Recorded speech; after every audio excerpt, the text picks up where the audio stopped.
noticia desde la semana pasada a partir del revuelo que armó Roberto Garrone, el que viste y calza. En realidad el video a mí me había llegado hace un par de días atrás, pero lo vi hay una cuenta que se llama Marinero de Puerto Madryn, Marinero de Madryn, que también lo había subido. Ajá. Lo subió antes que yo. Por ahí no con la info que yo compartí, pero sí. Era el mismo video. Ni con la cantidad de seguidores que tiene Roberto Garrone. Más o menos. Obviamente.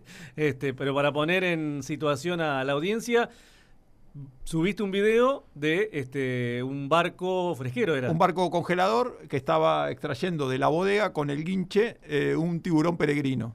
Y a partir de ahí se viralizó y tomó un video estado. De 15, 20 segundos. Sí. El tiburón lo estaban sacando del pozo de la bodega y posteriormente lo liberaban.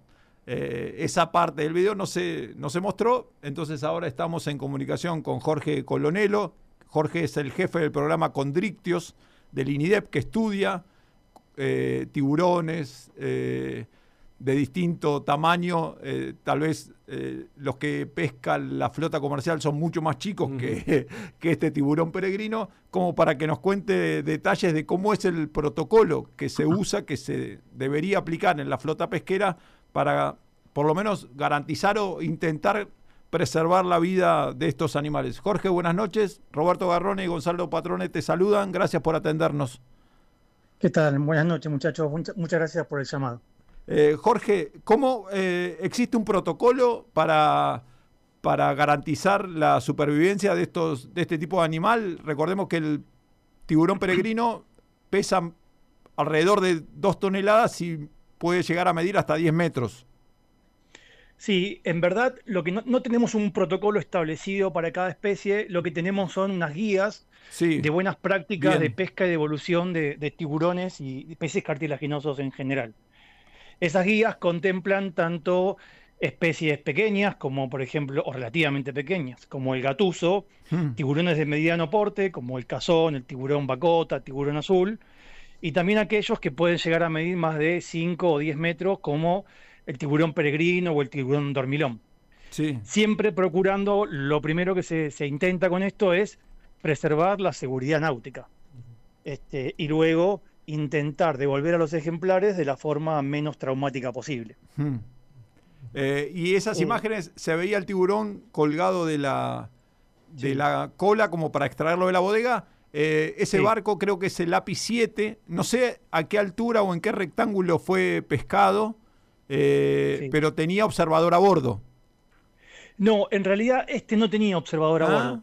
Se dio la casualidad que estos se llaman tiburones peregrinos, digamos, son tiburones errantes, nómades, no forman cadúmenes porque son bastante grandes, nadan como solitarios. Entonces, cuando se dio la viralización de tu video, que salió por todos lados y todos los medios, el revuelo que armó pero vos lo tenías, Jorge, ¿no? ¿O el que yo te pasé era otro? Sí, me había llegado, pero casualidad que justo habían capturado otro en otro barco que sí tenía observador. Entonces nos confundimos con los mensajes. Exactamente. Yo cuando vi el video dije, bueno, también tengo fotos, pero no, casualmente eran 2 tiburones distintos. Mirá, ¿no sería el mismo? Ojalá. Sí. ¿Los 2 eran peregrinos, Jorge? Sí, 2 tiburones peregrinos. Mirá. Uno de casi 4 metros y uno de 10 metros. Mirá. Aproximadamente, ¿no? En estas cosas siempre hay que tener una medida aproximada porque lo que primero se procura es que devolver lo más rápido posible al ejemplar, ¿sí? Y de la forma menos traumática.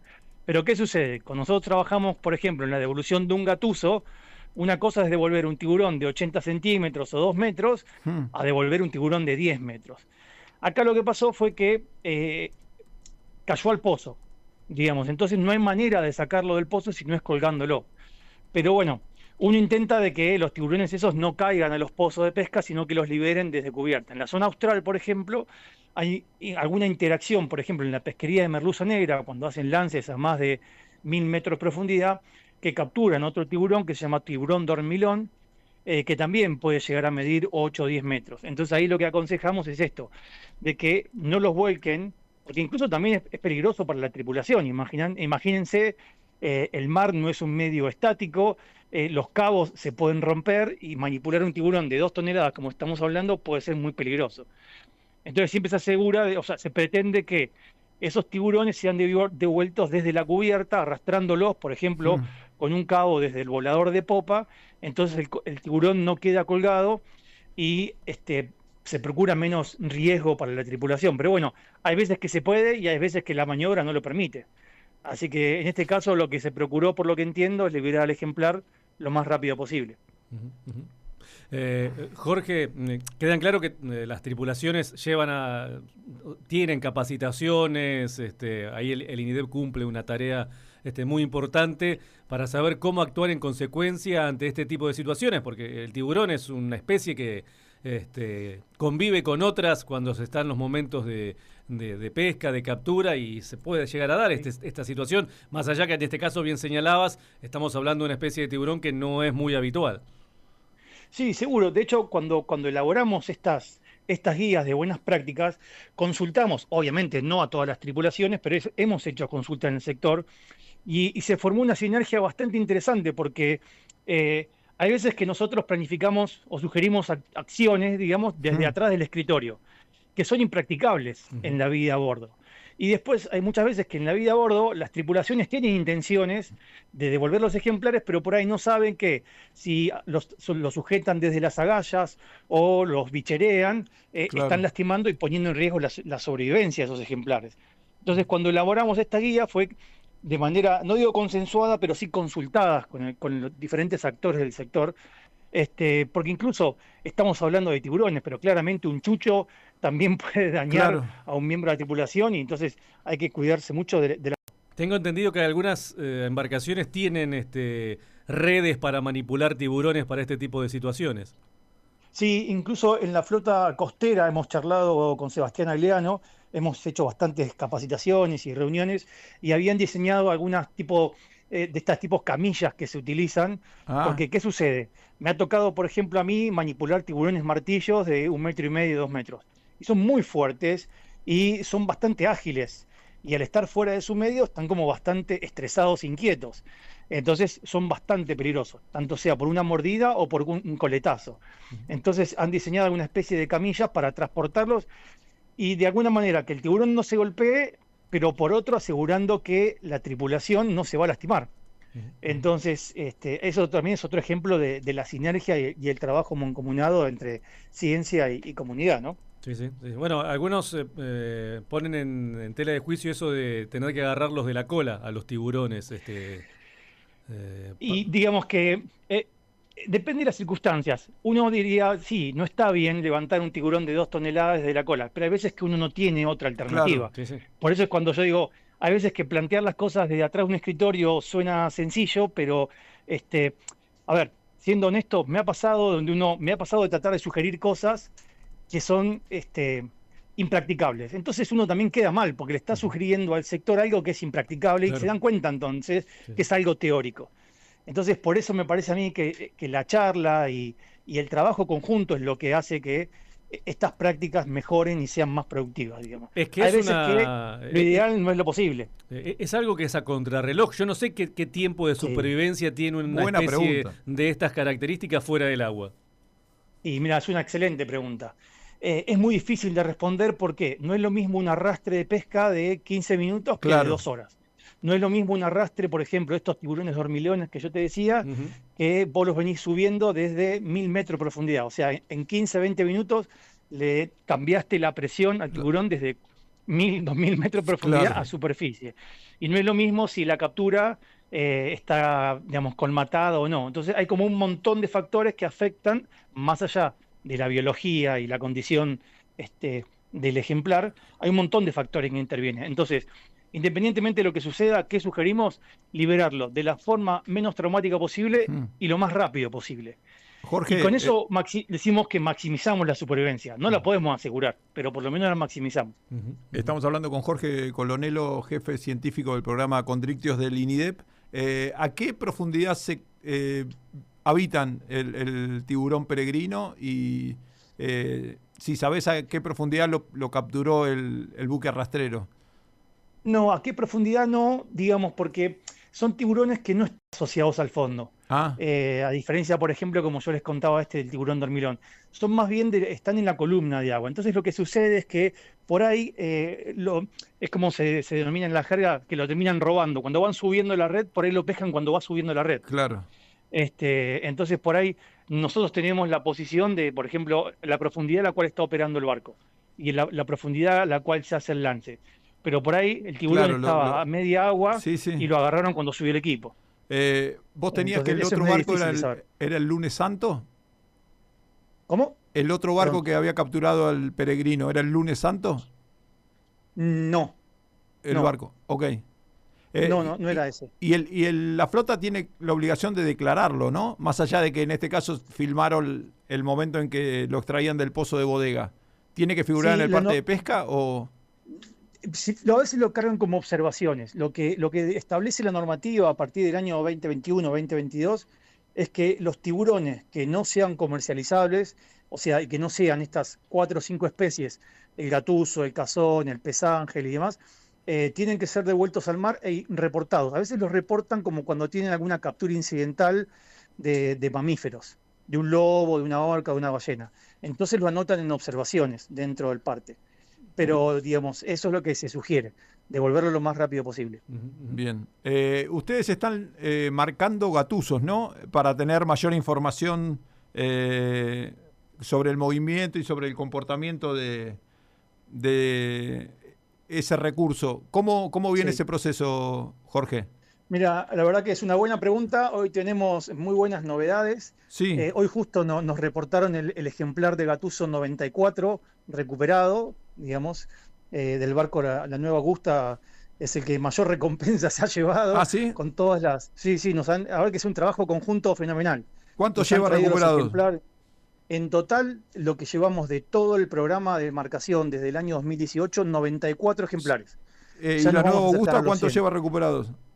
No sé. La verdad que ok. No, pensé que tenían un récord propio. Lo tienen el récord. Ya no tengo recompensas para darles. ¿Y qué le dan de recompensa? ¿Una gorra? ¿Qué les dan? Gorras, remeras, sí. A ellos le dimos otras cosas porque la verdad que el trabajo que están haciendo es fantástico. Nos avisan, nos esperan a que los chicos de muestreo vayan a buscarlo. La verdad que, como vuelvo a decir, esta sinergia entre la parte científica y la comunidad pesquera potencia los resultados. Pero bueno, este ejemplar, por ejemplo, que recuperamos hoy, lo habíamos marcado en el año 2022. Mirá. Y después de 4 años lo recapturamos a 1 kilómetro de distancia, solamente 1 kilómetro de distancia de donde lo habíamos marcado y liberado. Es el dormilón. Fantástico. Sí, básicamente. No, bueno, lo que pasa es que este método tiene una limitante. Nosotros sabemos la posición y el tamaño del ejemplar cuando lo marcamos. Sí. Y tenemos la posición cuando lo recuperamos. ¿Qué hizo en el medio? No tenemos idea. Claro. Entonces, lo bueno es que el año pasado la Comisión Técnica del Frente Marítimo impulsó y financió un programa de adquisición de marcas satelitales. ¿Y cuánto había engordado en estos 4 años? ¿Cuánto había crecido? Todavía no tienen esos datos. Vos sabés que nada, porque era un macho adulto y había crecido muy poco. Los ejemplares, cuando se van haciendo más grandes, crecen cada vez menos. ¿De qué era? ¿De gatuso? Sí, era un macho adulto de gatuso. Sí. Te decía, sí. Con esto de las marcas satelitales que la Comisión adquirió, el año pasado colocamos 6 transmisores satelitales. Eso, a diferencia de este método tradicional que estamos comentando, nos permite saber el derrotero del ejemplar casi hora por hora. Claro. Y cómo son los movimientos en la columna de agua. Y ese todavía no lo recuperaron. Sí, de hecho ya tuvimos algunas marcas que se fueron liberando. Uno lo puede programar para que se liberen a diferentes periodos de tiempo, no sé, 2 meses, 3 meses, 6 meses, y también puede ser que se liberen porque esté mal sujetado, claro, se soltó, o porque el ejemplar se puede aclarar. Y de eso tenemos algunas liberaciones de gatuso, y hace un par de días se liberó una de cazón, que habíamos marcado a la altura, por ejemplo, como si les dijera, de San Clemente, y se liberó la marca cerca de Puerto Madryn. Mirá. Entonces, esa es la primera vez que vamos a tener un registro de una migración de un tiburón en el mar argentino casi hora por hora. Así que estamos muy ansiosos por analizar toda esa información porque es algo novedoso para nosotros. Y la de cazón se liberó adrede, fue programada. Claro, exacto. Mirá. Está ahora Fue gracioso porque la primera que se liberó de Gattuso apareció y recuperamos la marca. Imagínense que eso es encontrar, no una aguja en un pajar, es un grano de arena en una playa. Sí. Y justo literalmente apareció en Mar de Cobo. Y se hizo toda una movida en la comunidad de ahí de Mar de Cobo. Incluso los guardavidas empezaron a hacer panfletos porque teníamos la última posición que había aparecido, estaba en la playa. Y de Mirá. repente dejó de emitir. Y logramos dar con la marca. Entonces, eso lo que nos permite es no solo recuperar el aparato y tener un descuento para una segunda unidad, sino que tenemos muchísimo más volumen de información de lo que transmite al satélite. Así que fantástico. ¿Y cuántos Gattusos han marcado? Con las marcas convencionales llevamos alrededor de 8.000. Y recuperaron 94. Perdón, te dije mal, son 4.000 ejemplares y recuperamos casi 100, estamos 94. Y después marcamos 6 con satelitales, 3 Gattusos y 3 cazones. ¿Y el marcado de Gattuso cuándo empezó, Jorge? Mirá, tuvimos las primeras experiencias en el 2016 probando las marcas, porque eran unas marcas que habían sido diseñadas para Corvina, sí. Pero como no había dado muy buenos resultados, las empezamos a probar en Gattuso.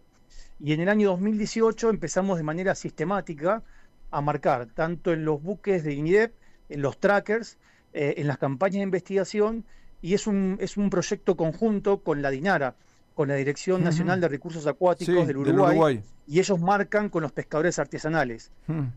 Salen en las lanchitas con los pescadores artesanales, también tienen una muy buena comunión con los pescadores artesanales allá, particularmente la gente de La Paloma. Entonces, ellos han marcado mucho allá y tienen muchas recapturas de allá también, de esa zona. Permitió corroborar migraciones de Gattuso. Ejemplares que marcamos acá en Mar del Plata han aparecido en La Paloma, y viceversa, digamos. Así que son bastante interesantes esos resultados. Buenísimo. Jorge. Jorge, la verdad es maravilloso escuchar la pasión con la que describís todo lo que rodea. Imagino a una de las especies junto con las ballenas, con los cetáceos, que más misterios todavía hay por descubrir de su desenvolvimiento en nuestros mares. Y sí, digamos que estas son especies que han evolucionado durante 400 millones de años y todavía nos queda, como vos bien decís, mucho por aprender, mucho por conocer y digamos, de alguna manera desarrollar acciones mancomunadas para su protección, porque sabemos que son especies muy vulnerables, que algunas pueden soportar ciertos niveles de presión pesquera bajo medidas muy particulares de manejo y ordenamiento pesquero, pero otras no. Claro. Así que bueno, esto es lo que nos motiva día a día a cranear cosas nuevas y trabajar mancomunadamente con el sector. ¿Hay alguna especie de tiburón en nuestra zona, en nuestra región, que esté en vía de extinción, que esté muy protegida? Mira, nosotros no hablamos de peligro de extinción, porque eso, digamos, es una tecnología que se utiliza más en el ámbito de la conservación. Nosotros hablamos que son especies vulnerables y que pueden estar en peligro. Nosotros acá no tenemos registros de especies en extinción. Por ahí lo que sucede, por ejemplo, es que cuando hay especies que son fuertemente impactadas por diferentes medidas, reducen su área de distribución. ¿Okay? Es uno de los primeros síntomas que uno puede por ahí identificar. Claro. Y quizá hay especies, por ejemplo, hay una especie de la familia del gatuso que tenía su distribución, su núcleo de distribución en Brasil, pero que en determinado momento del año podía llegar hasta estas regiones. No muy abundante porque justamente es la cola de la distribución, pero podíamos encontrarlo. Luego de mucha presión, por ejemplo, durante la década del 80, ¿sí? esas especies han disminuido y hoy no es tan frecuente encontrarlas. Entonces no es que decimos que ese tiburón, por ejemplo, está extinto en Argentina, sino que su distribución se ha reducido en el área. Pero bueno, hay muchas especies vulnerables, tenemos más de 55 especies de tiburones, más de 50 especies de rayas, de chuchos, de peces ángel, perdón, de peces guitarra, que son parientes, son todos peces cartilaginosos, y muy pocas son objeto de presión pesquera, digamos, el gatuso, el pez ángel, las rayas, digamos, la gran mayoría de los tiburones que se pescan en Argentina son devueltos al mar, y muchos, por suerte, pueden escapar a las redes de arrastre. En otras pesquerías a nivel mundial que utilizan palangres o espineles, son mucho más frecuentes de capturarlos, incluso tienen pesquerías dirigidas. Acá es muy poco frecuente encontrar registros de capturas de tiburones. Las hay, porque las hay, de tiburones martillo, de tiburón azul, de tiburón sardinero, pero no son tan abundantes como en otros lugares. Jorge, te agradecemos mucho. Fue muy instructiva la charla y seguiremos atentos a las novedades de la liberación de Gattuso. Cuando llegues al número 100, por favor, brindamos acá Desde el Muelle. Sí, vamos a sacar una camiseta que diga Dale, Gattuso, sí, por favor, por favor. Quiero, sí, no, y una cosa sí, más decime. que quería decir que me olvidé, que bueno, yo estoy hablando esto del trabajo mancomunado con el sector pesquero, pero claramente esto que estamos haciendo ahora, el rol que cumplen ustedes, no es por ser obsecuente, pero también es súper importante porque son un vínculo de conexión con el sector y con la comunidad en su conjunto. Entonces, es el trabajo mancomunado, las sinergias entre todas estas partes, digamos. Bueno, Ahí está, La buenísimo. comunicación, el sector pesquero y nosotros. lo que más nos asombró de la repercusión mediática que tuvo el video que compartió Roberto, entre todos los comentarios, fue la preocupación por saber qué es lo que había sucedido con el tiburón, si realmente lo habían podido devolver al mar, si había logrado sobrevivir, mostrando también esa preocupación de la comunidad. Es que hay un cambio, se nota un cambio en la conciencia de la gente, de la comunidad en general, por esto que estamos hablando, de que uno no protege lo que no conoce. Entonces, esto de que se empiecen a viralizar estas imágenes, que la gente se muestre interesada, que sepa que son especies vulnerables, que se asesoren con periodistas que sepan de la temática, pero también hay que entender que, por ejemplo, ese tiburón casi tenía el tamaño de la cubierta, o sea, es imposible que la embarcación se quede con ese tiburón. Sí, sí, claro. Es inmanejable, claro. Uh-huh. Entonces, lo primero que tienen que hacer es devolverlo. Entonces, es lo que ocurrió, digamos. Jorge, un abrazo grande, que sigas bien. Gracias, un saludo para ustedes y a la audiencia. Gracias. Ahí pasó Jorge Colonelo, jefe del programa Condrictios del INIDEP, desandándonos de el tiburón peregrino y el resto de los condrictios que forman parte de la interacción con la flota pesquera, algunos comercialmente, sí. Otros no, pero igual es necesario liberar para garantizar su supervivencia. 94 Gattusos marcados de 4.000 marcas colocadas. Cuando lleguen al número 100 vamos a tener una remera y la vamos a repartir aquí entre los oyentes para seguir fomentando esta iniciativa. Nos metimos de lleno en la segunda hora.